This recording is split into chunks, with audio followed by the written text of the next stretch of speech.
자,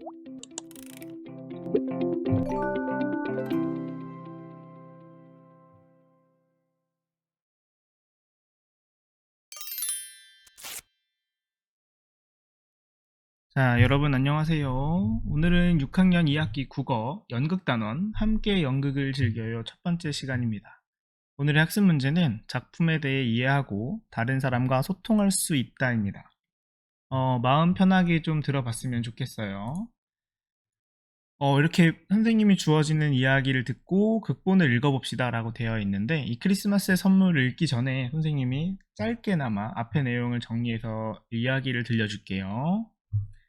때는 이렇게 보고 있으면 됩니다. 크리스마스 이브 밤이고, 스크루지의 꿈속, 그리고 미래의 스크루지 무덤 앞, 등장인물은 스크루지, 미래 유령, 행인 1, 2 이렇게입니다.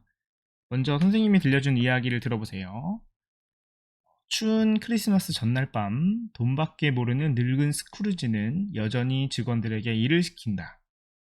크리스마스 이브, 스크루지에게 미래 유령이 찾아온다. 미래 유령을 따라 과거, 현재, 미래로 여행을 떠나게 된다. 과거에 사랑했던 연인과의 모습, 현재 마을 사람들이 악덕 주인이라 조롱하는 모습, 곁에 아무도 없이 홀로 외롭게 죽은 자신의 모습을 바라본 스크루지는 자기가 인색하게 굴었던 마음을 후회하고 반성과 감사의 즐거운 마음으로 크리스마스를 맞이한다. 자, 이게 문제 풀기 전에 선생님이 들려줄 이야기였고요. 이제 요 극본을 한번 읽어봅시다. 자, 때 곧 등장인물은 읽어줬었고요. 검은 배경에 행인 둘 등장한다. 두 명이 나타나죠. 행인 1. 아니, 자네 소식 들었나? 행인 2. 괄호 안에 있는 문장을 잘 들어보세요. 고소한 듯한 목소리로. 세상에 제일 구두쇠인 그 영감이 드디어 죽었다지? 불쌍한 표정으로. 아휴, 불쌍한 영감 같으니라고. 쯧쯧쯧. 어쨌거나 그럼 나중에 장례식장에서 보세. 그래, 그러자고. 두 명의 행인이 힘없이 터벅터벅 걸어 나간다.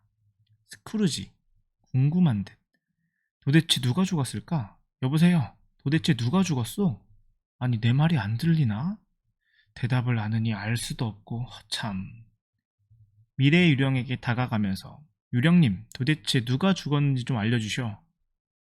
미래 유령 어두운 목소리로. 무덤의 비석을 보면 알 수 있을 것이요. 무대에는 검은 막을 배경으로 소품 스크루지 비석이 올라와 있다. 아래를 바라보고 글씨를 읽으며 여기 죽은 이의 비석이 있군. 어디 좀 볼까? 한평생을 저 혼자만을 위해 산 스크루지. 영원히 잠들다. 뭐? 영원히 잠들다? 뭐라고? 크게 놀라고 부들부들 떨며 그럼 아까 죽은 사람은 바로 나? 나? 분위기를 고조시키는 음악이 흐른다. 정색을 하고 부정한다. 아닙니다. 아니에요. 제가 아닙니다. 제가 아니에요. 들어보십시오. 차분하고 진지하게. 이제부터 착하게 살겠습니다. 제발 부탁이요. 다시 돌아갈 수 있게 해주시오. 자, 여기까지가 오늘의 극본이었습니다. 선생님이 사실 이런 극본들을 잘 읽지 못해요. 그래서 최대한 노력을 해봤으나 어색한 부분은 그냥 여러분들이 참고로 들어주셨으면 좋겠습니다. 자, 문제를 바로 볼까요? 위의 극본에서 등장인물 간의 관계를 보기에서 찾아 빈칸에 써보세요 라고 되어 있죠. 자신의 잘못을 일깨워주는 관계 하나 있고요. 지난 일에 괘씸하지만 불쌍함을 느끼는 관계. 이 두 가지 중에 어떤 게 어디랑 연결될까요? 행인이랑 연결되는 것은 뭐가 있을까요? 이 문장에 답이 있었죠. 지난 일에 괘씸하지만 불쌍함을 느끼는 사람도 있었어요. 행인 1, 2가 이렇게 될 거고요. 유령 같은 경우는 자신의 잘못을 일깨워주는 관계를 가지고 있었죠. 이 두 가지를 나눠서 써주면 될 것 같습니다. 다음은 위의 극본을 읽고 등장인물에게 궁금한 점을 써보세요. 역시 정답이 정해져 있는 건 아니겠죠.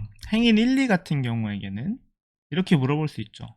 도대체 스크루지가 평소에 어떻게 구두쇠처럼 굴었나요? 라고 하면 일화들을 들을 수 있겠죠. 스크루지에게는 뭘 질문하고 싶을까요? 여러분들이 궁금한 것들을 써주면 되는데 선생님은 왜 라는 질문이 제일 커요. 왜 다른 사람들이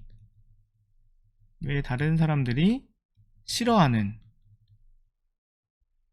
구두쇠가 될 생각을 했나요? 이런 거 궁금하죠? 굳이 구두쇠? 왜 구두쇠가 되었나? 이런 것들이 궁금할 거고요. 미래 유령한테는 궁금한 게 뭐가 있을까요? 이것도 역시나 왜가 들어가는 질문을 선생님은 좀 많이 하는데, 스크루지라는 사람을 그 사람이 잘못을 깨닫게 하기 위해서 왜 도와주는 걸까요? 무슨 존재일까요? 왜 도와주는 거예요? 라는 질문들을 좀 하고 싶네요. 여러분들도 여러분들이 궁금한 것들을 적어주면 될 것 같습니다.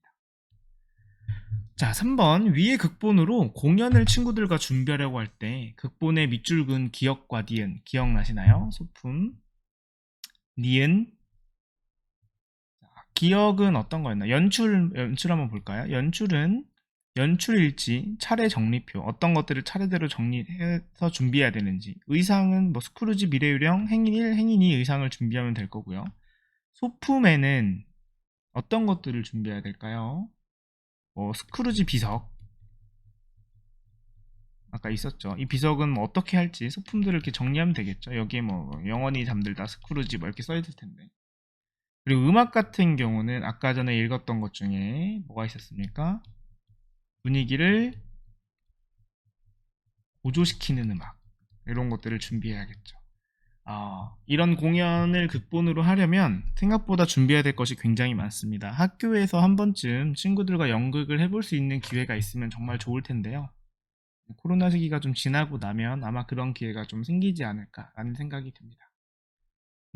여러분들한테 추천을 한두 가지 해줄게요. 이제 짤막짤막하게 나오는 극본 말고 2013년에 뭐 동화를 극본으로 개작했던 짜장면 로켓 발사, 이런 극본이 있습니다. 2000 문학동네에서 나온 책이고요. 성원의 가족이 로켓을 만들어서 짜장면을 실어 보내는 등 여러 가지 일을 겪게 되고, 이런 극본들을 읽어보면 되게 도움이 많이 될 거예요. 그리고 선생님이 다음 시간 촬영할 때에는 여러분들이 볼만한, 유튜브에서 찾아서 볼만한 창작 연극들 몇 가지 소개를 해줄 테니까 그런 것들을 보고 극본을 보면 또 느낌이 다를 겁니다. 오늘도 너무 고생했고요. 다음 시간에는 연극단원 마지막 시간으로 일상생활의 경험을 이야기나 극으로 표현할 수 있다 라는 주제로 이야기를 해보도록 하겠습니다. 오늘도 고생하셨습니다.